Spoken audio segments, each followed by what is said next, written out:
We've all heard how important STEM programs are to the future of our country. Look above us, and when you opened your napkin, there was a little STEM cover on it, and those were made by our arrangements committee. And as we know, STEM stands for science, technology, engineering, and math.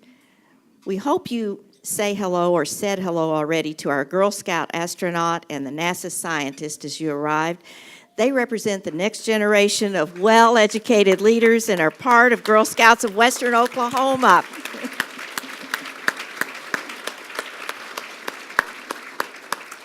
To tell us more about these programs and the talented young women the programs support, please welcome Shannon Evers, our Chief Executive Officer, to tell you how the Girl Scouts of Western Oklahoma are leading the way. Welcome, Shannon.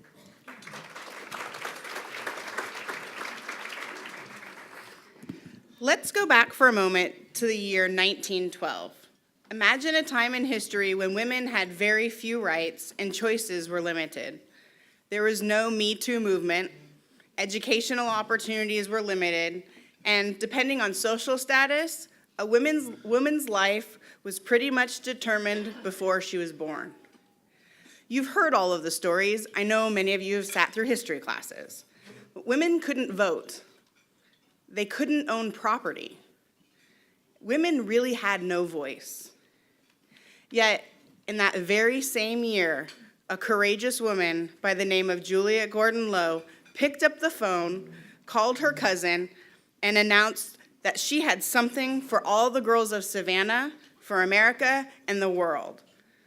Since that historic moment and that historic phone call by our founder, we have been blazing trails in just about everything. But I'd like to keep this conversation today focused on STEM. Why? Because we are sitting at a pivotal moment in our history, a pivotal moment for Oklahoma and a pivotal moment for our nation.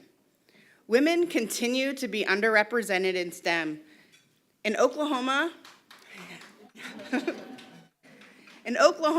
male interest in STEM is at 49%, but female interest has continued to flatline at approximately 11%. Even though STEM careers pay some of the highest salaries in our state, allowing adults to be self-sufficient. What's concerning about all of this? Economic projections show that Oklahoma is not producing enough workers with college degrees and certifications to meet future demand. We have a fan in the back. Failure to fill this gap will lead to jobs, employers, and investments leaving our state. So why should we care? Because our community is already dealing with workforce shortage problems. When my aging mother needed to see a medical specialist and we had to wait over 6 months to see one of 2 doctors in Oklahoma that could see her, I yearned for a girl to go into medical fields. When a family in Iowa struggled to find a prosthetic that would fit their 3-year-old son's deformed arm, they turned to a Girl Scout troop studying robotics because there was nothing currently on the market to help them. When I turn on the news and hear stories about major retailers being hacked, I worry. If we aren't building a pipeline of youth that have coding skills and good values, I wonder about all of our financial data being protected. At Girl Scouts, our girls are go-getters. They are risk takers, they are innovators, and they are leaders. So if there's an organization out there that is poised to take on this challenge and solve this problem, it's Girl Scouts. In fact, our founder, Juliette Low, experienced her first flight just 8 years after the Wright brothers successfully flew the Wright Flyer in 1903. The thrilling experience led Juliette to introduce a Girl Scout aviation badge over 100 years ago. Since that time, Girl Scouts has been offering science, technology, engineering, and math-related badges and is helping girls imagine a future in STEM day in and day out. There is a reason that virtually every female astronaut has been a Girl Scout, and over 80% of the women in Silicon Valley holding high-powered tech jobs were Girl Scouts. Yet, if a girl is not exposed to STEM by 3rd grade, they show little interest in these subjects from that point on.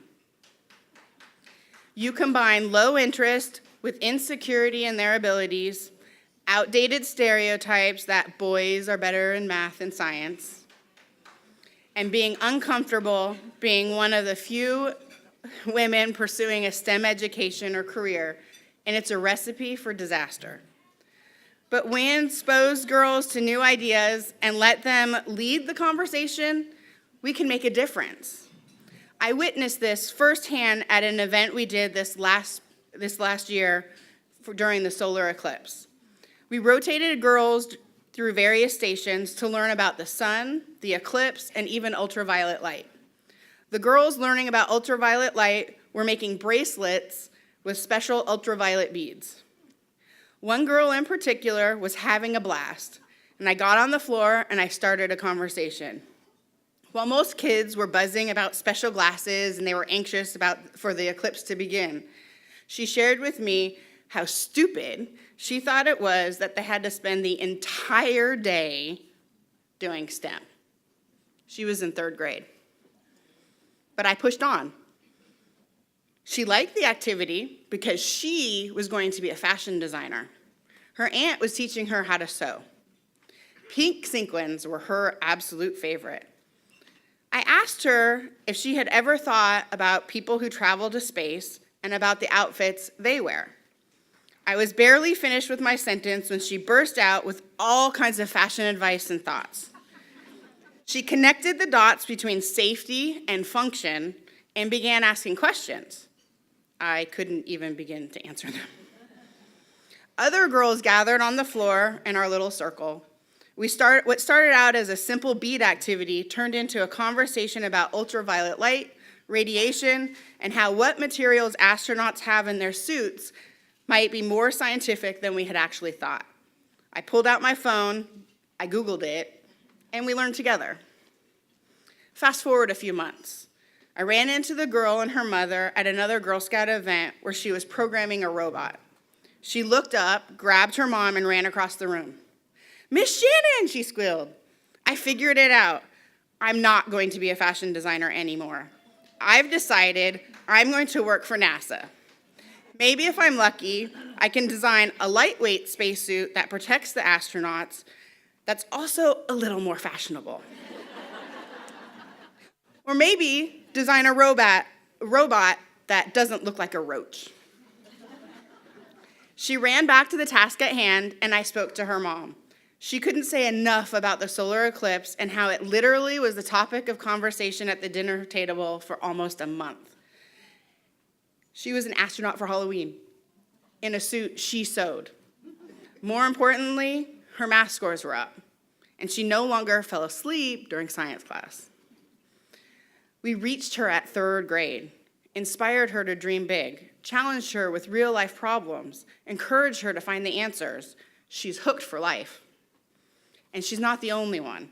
At Girl Scouts, our curriculum allows girls to build a robot, create an app, invent a medical device, develop a video game, design a car, protect world's wildlife, send a spacecraft to far galaxy, cure a disease, keep the ocean clean, study stars. I could go on and on and on. All badges.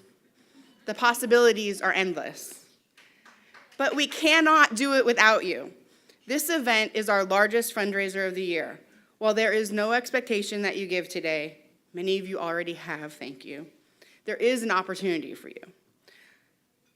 Our chairs have already talked about the ability to become a member, buy the centerpieces, participate in our raffle, and they'll be here at the end to talk to you again.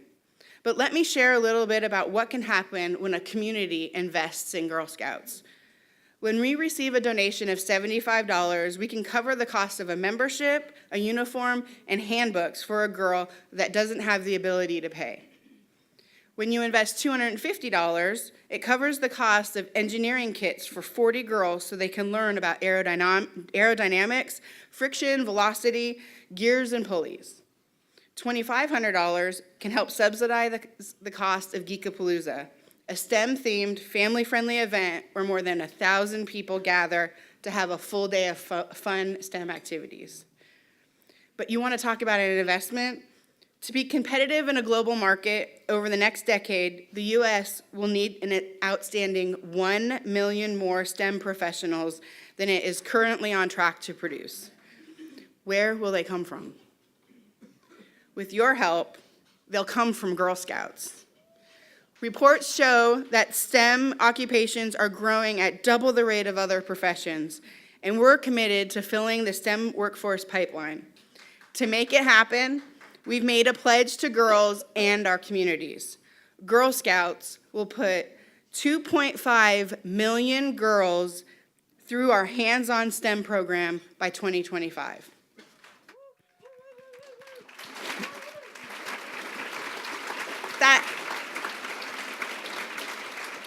That's an audacious goal and one we are committed to do. With the introduction of 23 new badges, which marks the largest programming rollout in almost a decade, Girl Scouts can learn about cybersecurity, create algorithms, design robots and race cars, go on environmentally conscious camping trips, collect data in the great outdoors, try their hand at engineering, and so much more. With your investments, our troop leaders will be trained and supported to roll these activities out to our girls. And if that wasn't enough, I want to let you in on a very special secret. So you, our most generous supporters, are the first to know. Our board is stepping up to the STEM challenge in an amazing way. Knowing that our youngest girls' first experience with STEM is usually with life sciences, getting them outside to experience nature is a priority. I'm delighted to share that our board has recently decided to embark on a Camp the City capital campaign to raise $8 million to build a brand new urban camp and state-of-the-art STEM center. While we are still in the negotiations for land, we believe the new camp will be located on a parcel of land east of the Oklahoma City Zoo Lake.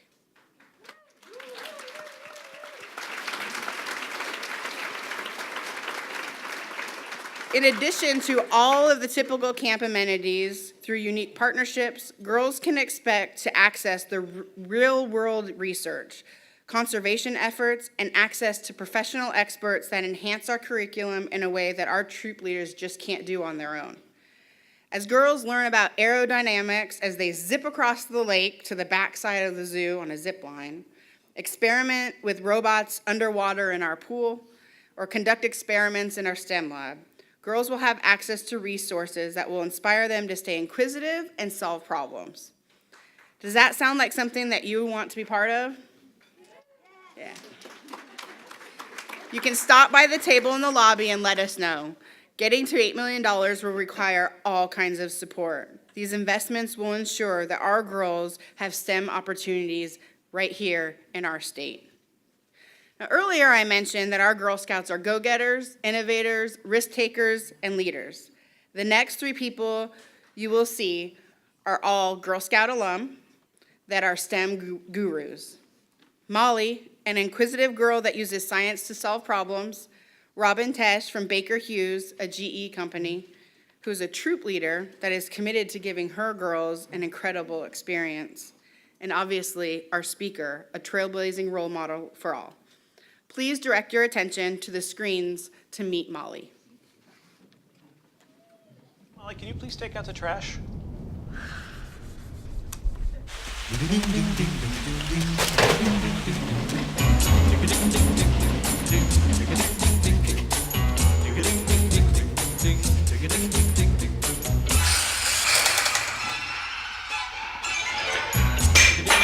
Molly, trash!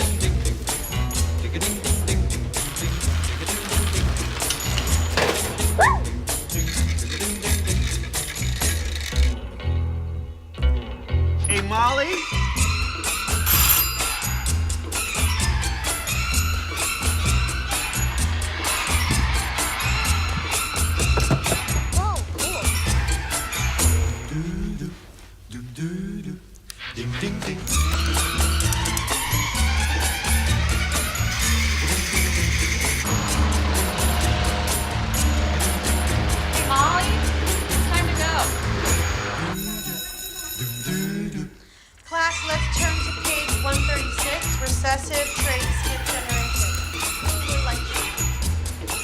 How's the new movement sequence going? Great. Let me show you. Please do. I reprogrammed the robots to do the inspection. It's running much faster now. See? That's amazing, Molly. Thank you.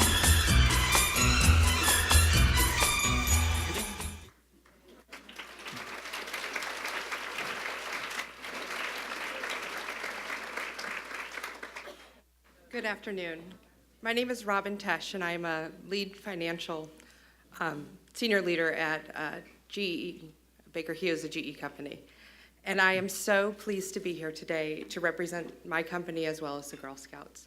I am proud to say that I was a Girl Scout 1st through 6th grade.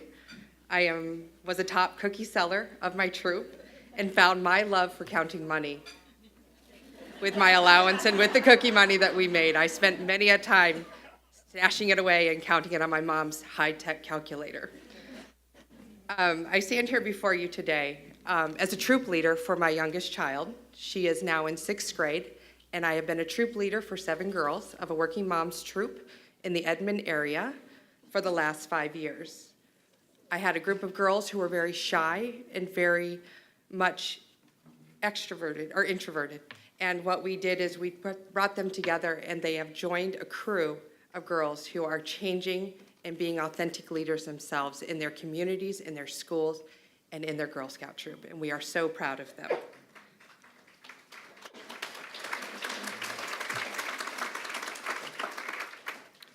I am proud to also tell you that Baker Hughes, a GE company, and Girl Scouts are proud to support women in STEM.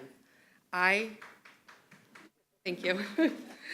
At Baker Hughes, in my role, I have an opportunity to work with some of the best and the brightest scientists, engineers, mathematicians, and IT programmers.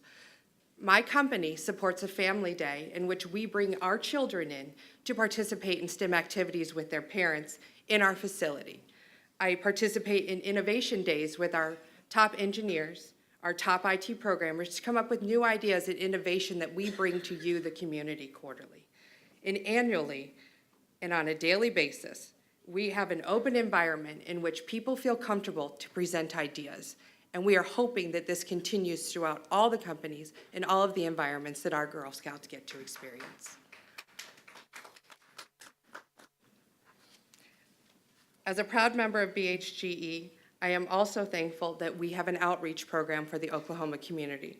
We support OSSM, Francis Tuttle, Junior Achievement, the Boys and Girls Club, and Girl Scouts of Western Oklahoma.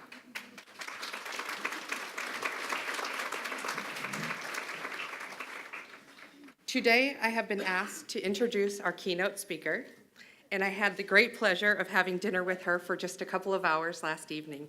And I got to know her, not just for her accomplishments in STEM, but also as a person. She was exposed to STEM at a very young age. She saw her first rocket launch at the age of 4 with her family. She was a former Girl Scout. She is a wife and mother, much like many of us in this room. She has a passion for quantum computing, although I want to learn so much more about it. I was so excited when she spoke about it last evening.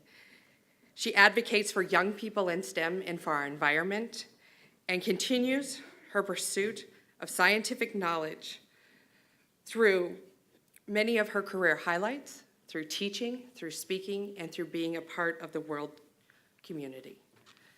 Some of her highlights include being a chief scientist of NASA, a member of the World Economic Space Council, and was awarded the Presidential Early Career Award for Science and Engineering. I'm proud to present to you Dr. Ellen Stofan.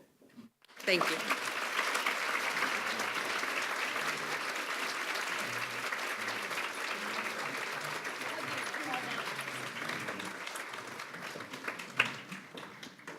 Thank you so much for having me here today. I really love the Girl Scouts. It's an amazing organization. And as I'm going to be talking about today, a lot of the issues that we have in trying to get girls excited about STEM, trying to change the overwhelming cultural messages they get from other places that girls don't belong in STEM fields, is Girl Scouts is one of the few organizations that has the ability to take good ideas to scale. So it's not just you here in Western Oklahoma, it's across the state, it's across the country, and Girl Scouts obviously has an international reach. And that's so critical if we're really gonna move the needle in the way that Girl Scouts is trying to do. And I absolutely love this goal of getting 2.5 million more girls in STEM by 2020.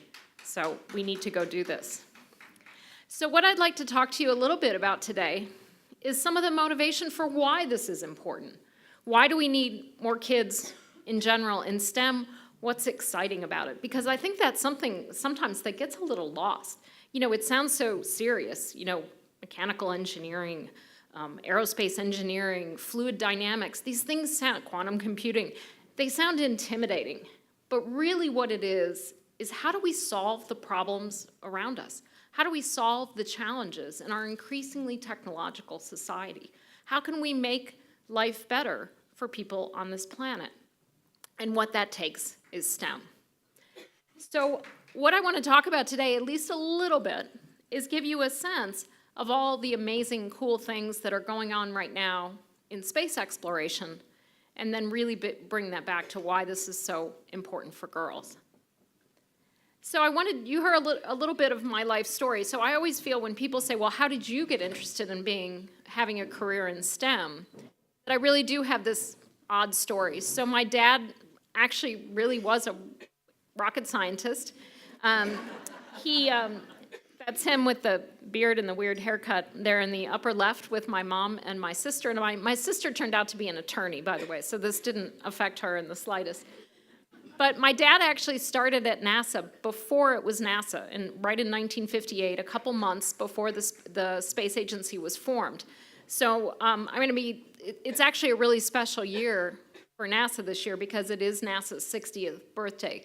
President Eisenhower signed documentation to begin NASA in July of 1958, and the agency was officially formed on October 1st of 1958. So it's a really big year. And so my dad started at NASA before it was NASA, working on how do you get rockets to actually work? Because in the beginning, you know, NASA was under all this pressure to get rockets to work. The Soviets had beat us into space. Sputnik was in orbit around the Earth. How could we possibly catch up? So there was a lot of pressure on NASA to get rockets performing, and that's what my dad was working on.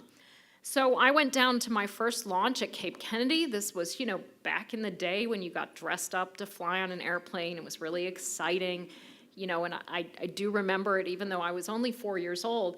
And it was an uncrewed rocket. It was the 5th Atlas Centaur. It was a new rocket that NASA was working on.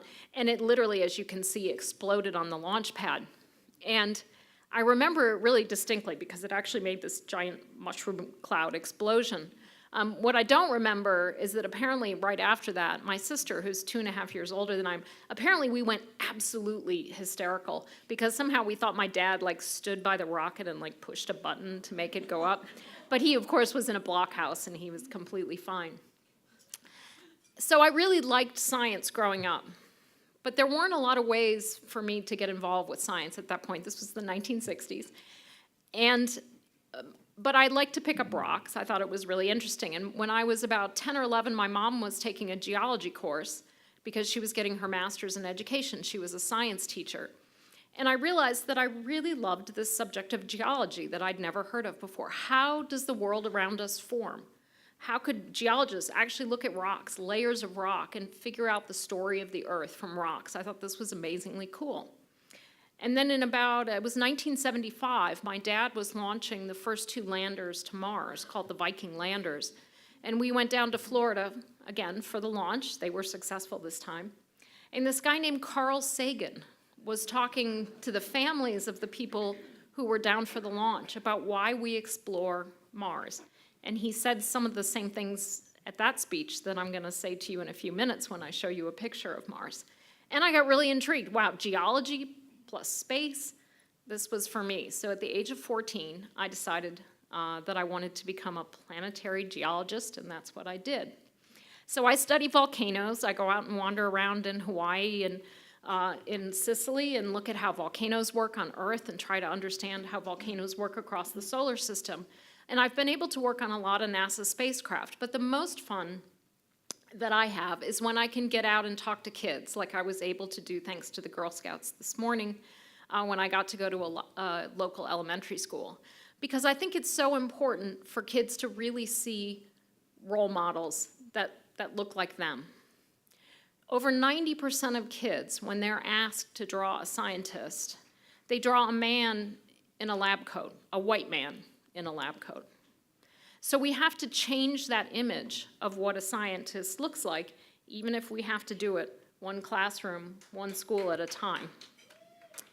Now, over the last 60 years, NASA's actually managed to return this whole portrait of our solar system. What of each of the planets, including poor Pluto, our dwarf planet, what do the planets of our solar system look like? What can their surfaces tell us about how the surface of this planet works? Because that's really why we go study Venus. It's why we go study Mars and the satellites of the outer solar system. We're always bringing that information back to this planet and trying to understand how this planet actually works. And so it's really an amazing achievement when you think NASA is the only space agency in the world that has actually been able to visit every major body in the solar system along with the asteroid belt. Yeah, I think it's worthy of applause, plus on your 60th birthday. Of course, NASA also looks out into the universe with amazing telescopes like the Hubble Space Telescope, and we also study our sun to try to better understand how it works. But as I said, I spend most of my time trying to understand how volcanoes work.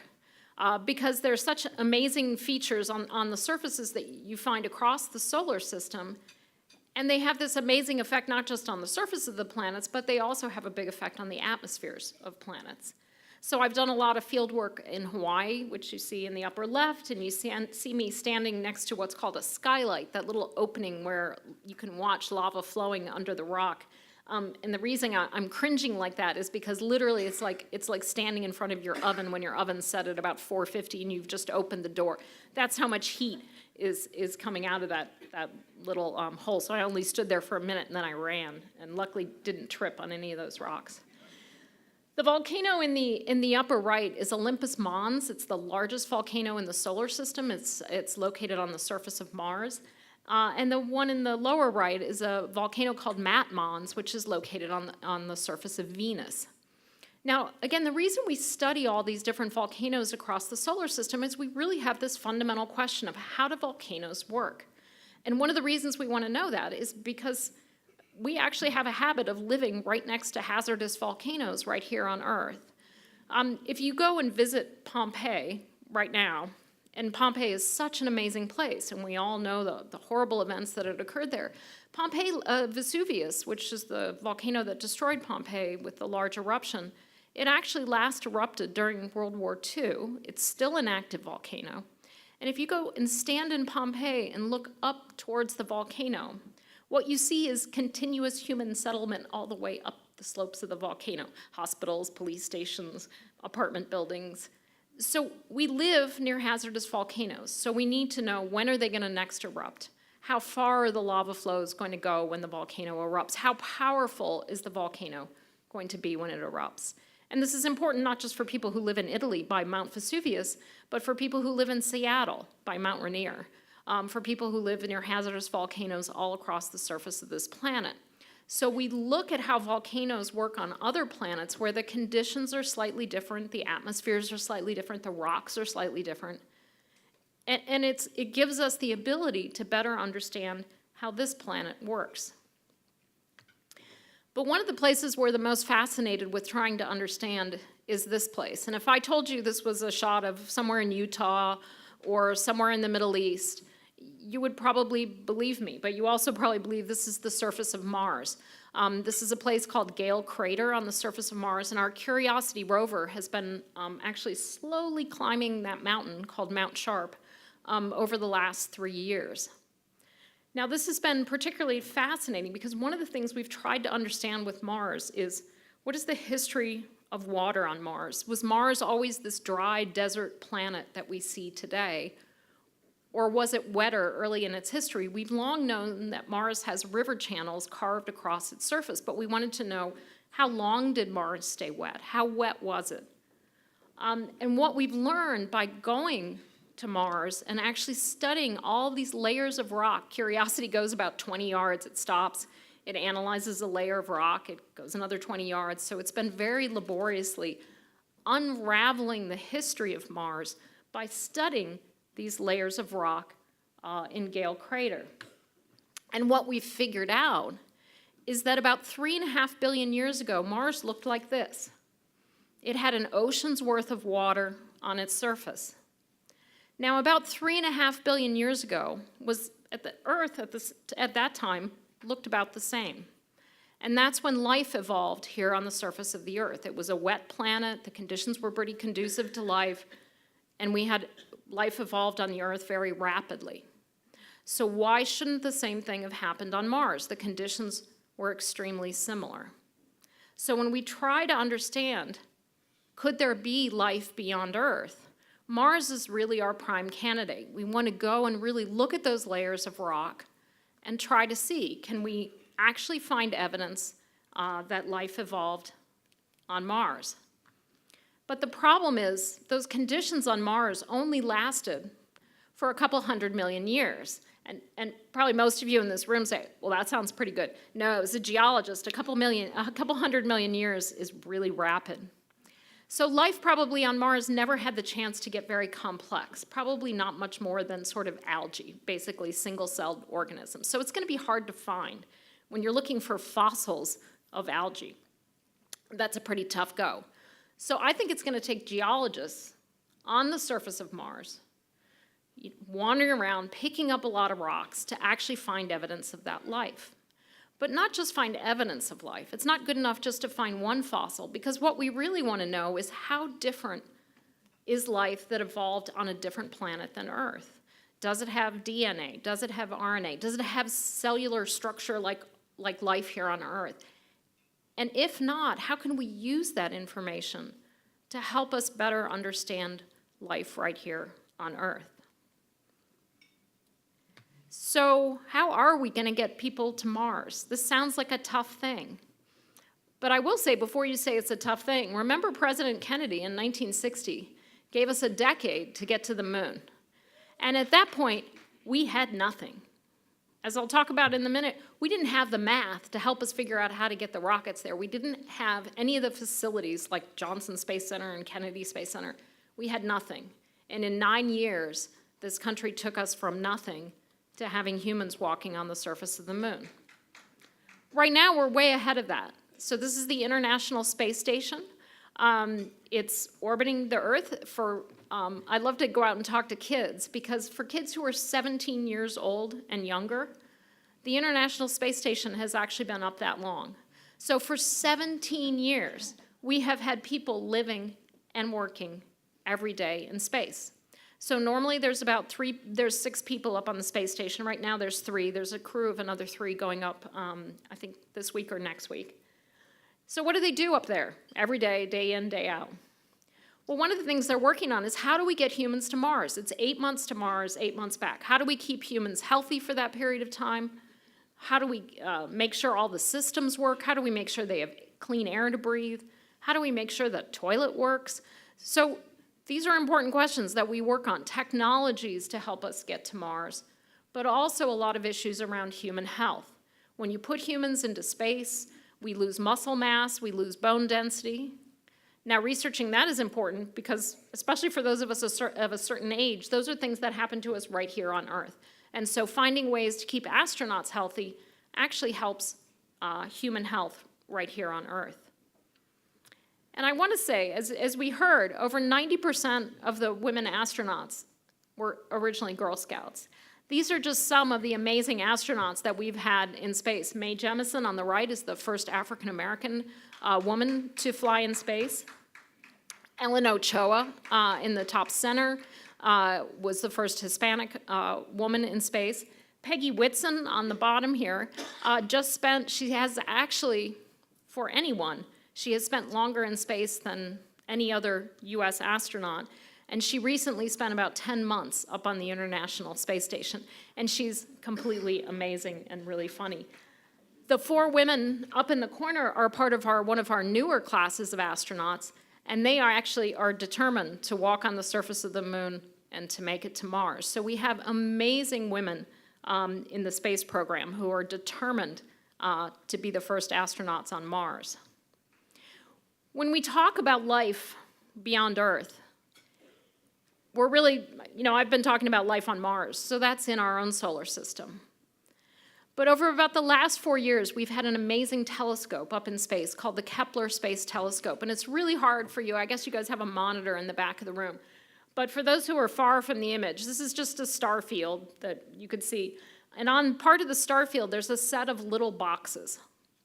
And if you went outside tonight and you held up your hand, you'd be blocking out about the area of the night sky that's covered by those little boxes. And that's an area of the Milky Way galaxy that the Kepler Space Telescope has been looking at and looking at. So just this little tiny part of the Milky Way galaxy. What it's found in that part of the Milky Way galaxy is over 3,000 planets around other stars. And what that tells us is that just about every star that you see in the night sky has a planetary system around it. So there are billions of planets in our Milky Way galaxy, and there are billions of galaxies. So when we look for life in our own solar system, we're really thinking about what is the likelihood of life beyond our solar system. This is just an artist's rendition of some of the planets that Kepler has found that lie in what we call the habitable zone, which is the distance from a parent star where water could be stable on the surface of a planet. And again, that's really exciting because we think water is really critical for life. That's why we look for past life on Mars. So what amazes me with Girl Scouts today is I like to tell kids, when I was a kid, we had 9 planets to study.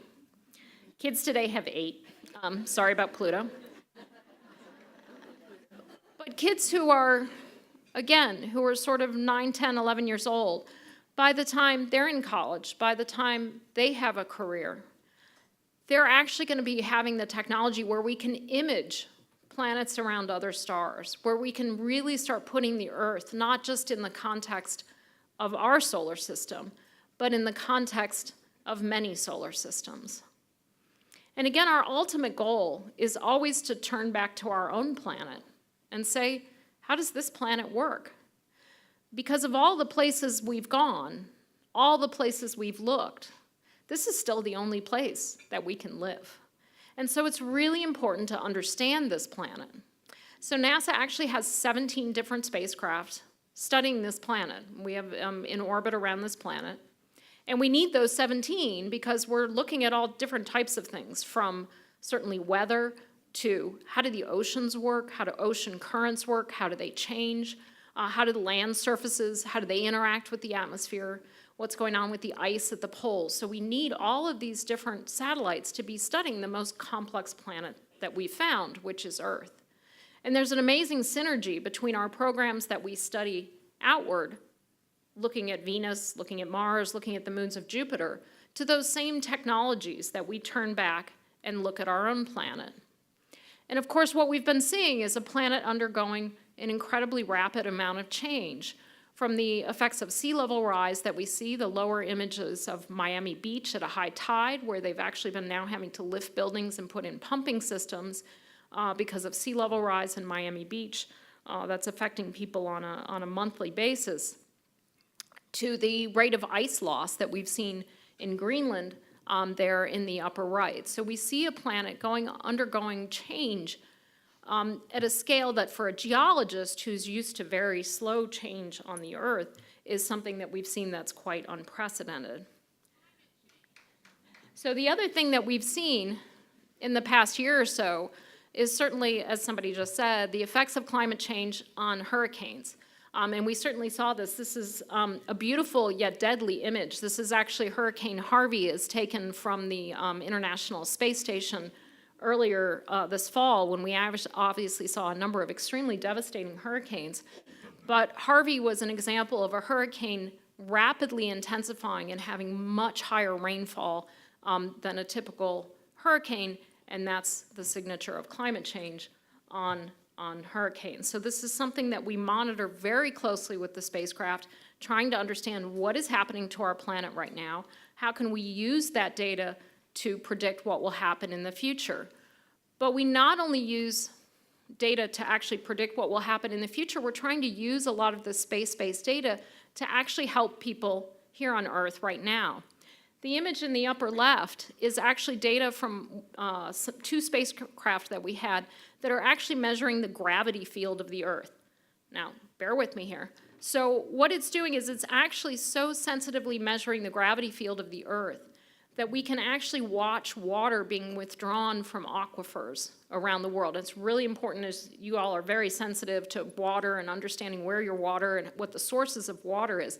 We can now, from space, actually attack most parts of the water cycle to understand where is water not and where is it. And so in the orange areas of Pakistan that you see there, that's where water's been withdrawn from the aquifer to the point that the ground is actually collapsing, and they know they're in trouble for water.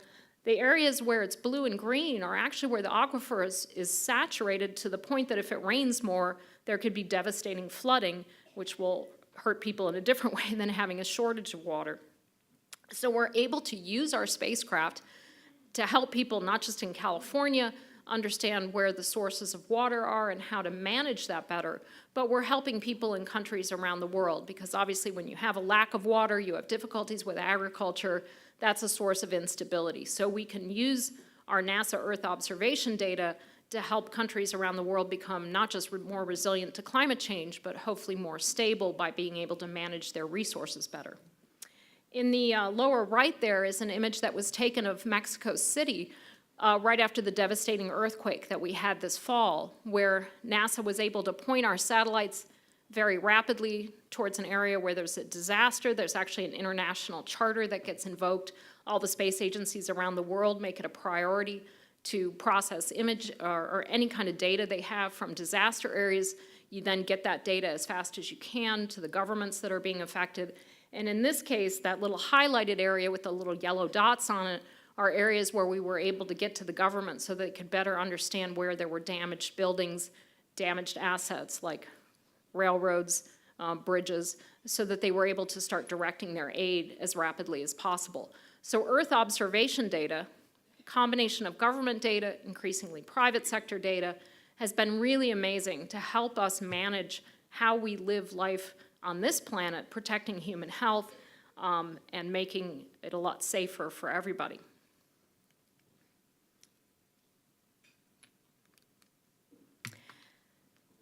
So I want to end with my next couple of slides really getting back to this issue. I've tried to sort of show you some of the cool things we're doing at NASA. You know, we're looking for life beyond Earth. We're finding thousands of planets around other stars. We're tackling tough problems here on Earth, helping people with life here on Earth, as well as trying to understand the effects of climate change. We're getting humans to Mars. But what you need for that is a strong STEM workforce. One of the things that we know is that women have actually been there all along, making huge contributions, and their stories have not been told. And when I was a kid, I knew about Mary Leakey, I knew about Marie Curie, and there weren't a lot more women I had ever heard of other than that. I had certainly never heard of Katherine Johnson. So now most of us know, thanks to Margot Lee Shetterly and Hidden Figures and the amazing movie that came out, see it if you haven't seen it, it's completely fun, that Katherine Johnson, we wouldn't have gotten the first people up into space if it hadn't been for Katherine Johnson. And as you saw in the movie, yeah.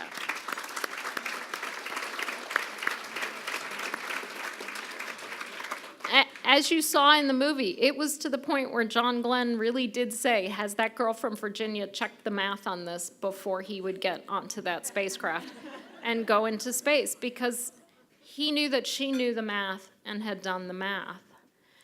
I got to go actually to one of the premiere showings of Hidden Figures.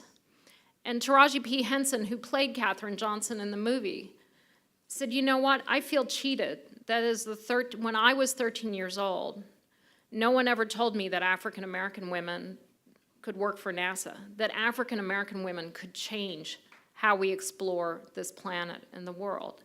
And so it's all of our jobs, first of all, to really make sure girls understand that not only is it important for them to go into these fields, but they're following in the footsteps of hundreds and hundreds of amazing women who have blazed trails across just about every scientific discipline, including Katherine Johnson. Somehow I'm pointing this in the wrong place. There we go. But I also think it's important to talk about the women who work for places like NASA right now. We've got women working in tech companies across the country, but at NASA we have women who are driving rovers on Mars. We have women who are looking at data from the Hubble Space Telescope, looking at galaxies that formed about 100 million years after the Big Bang. We have women who are designing our new rocket, the Space Launch System, that's going to launch the next group of humans towards the moon. We have women who are veterinarians. We have women who are doctors. So there are amazing women making contributions. And again, I think it's critically important to tell these stories and to let girls know that these role models are out there. Oops. But the problem is, right now, we're actually failing. And for those who can't see this chart, these are basically computer science and engineering PhDs and master's degrees.